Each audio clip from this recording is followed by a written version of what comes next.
What's going on, guys? Pistol Packing Pilot back with another video.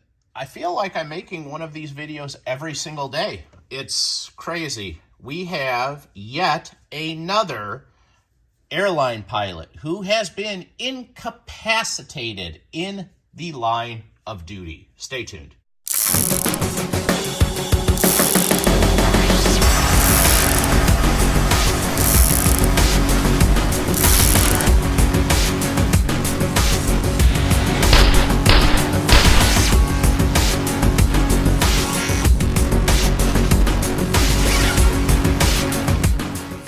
All right, guys, we have a Air Transat flight. Air Transat is a Canadian carrier. This is the seventh, 1, 2, 3, 4, 5, 6, 7, the seventh airline pilot incapacitated in the first 3 weeks of March. I'm filming this on March 26th. I hope to get it up by March 27th, no later than March 28th. And it just made news yesterday. It's an article that I'm referencing from Simple Flying. It was an Air Transat Airbus A321. Same plane I fly, guys. About a 200-passenger airliner.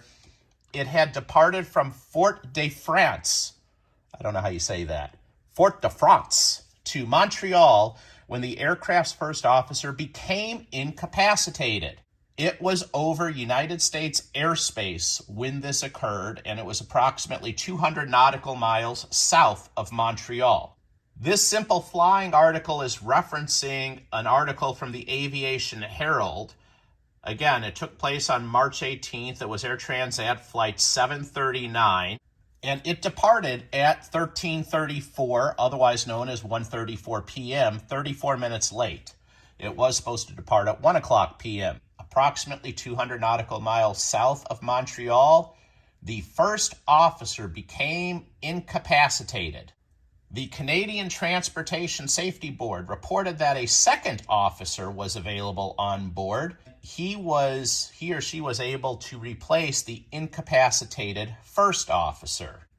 No further information about the first officer's identity or the cause of incapacitation or his current condition has been made available.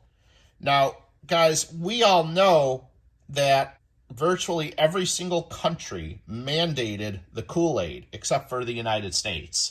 And even here in the United States, there were some airlines that mandated the Kool-Aid, like, for example, United Airlines.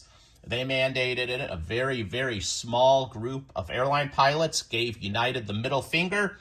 United sent them home on unpaid leave. They were out of work and out of employment for 1 year until it was ruled that United could not do that. United brought them back to work, and they returned to work with 100% back pay and no loss of seniority.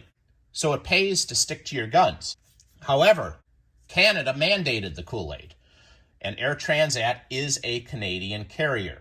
Full disclosure, again, we don't know what the cause of incapacitation was, but this is the seventh airline pilot incapacitated in the line of duty in the 3-week period from March 1st to March 21st. And then the article goes on to state that these incidents make a case against single pilot operations. There's 2 pilots required to be in every flight deck. Due to the pilot shortage, which is getting worse and worse and worse, literally by the day, the airlines would love nothing more than to push for single pilot operations. I believe this is a huge, huge safety issue. And the pilots' unions agree with me. Last month, a Reuters report noted that the European Union Aviation Safety Agency, the EASA, had ruled out single pilot flight through the year 2030. However, the regulator was reportedly still evaluating proposals from Airbus and Dassault Aviation. They have not ruled out limited single pilot operations for parts of the flight as early as 2027. Again, guys, that is something that I feel would be a huge compromise to safety. I am adamantly opposed to any single pilot airline operations operated under FAR Part 121. And you should be too. Not just for the reason of, oh, if one pilot dies in the flight deck, there's somebody else to take over. What makes aviation safety in the United States so damned effective is that there are two pilots that work together, and we trap each other's errors, and we work together as one to make good decisions, to double check what another pilot has already done. And this is called CRM, otherwise known as Crew Resource Management. And over the years, this has proven to be very, very safe. Here in the United States, the aviation safety record is stellar, and I'd like to keep it that way because I take pride in running a safe flight deck and keeping my passengers and my crew safe. Unfortunately, guys, I don't know what's happening here. We all know the common denominator is the Kool-Aid. I don't know what happened to this Air Transat first officer that was 200 nautical miles south of Montreal, and he became incapacitated. But here we are, 7 airline pilots on duty over a 3-week time period.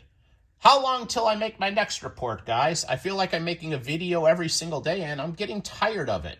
You asked me to keep reporting on this. You want me to keep doing it. So as long as you keep letting me know that you want me to do this, I'll continue to do this. But frankly, it's getting old. Thoughts and prayers to that first officer from Air Transat. Hope he's okay. I hope his family's okay. Thanks for tuning in, guys. I am the pistol packing pilot, and I am out. See ya.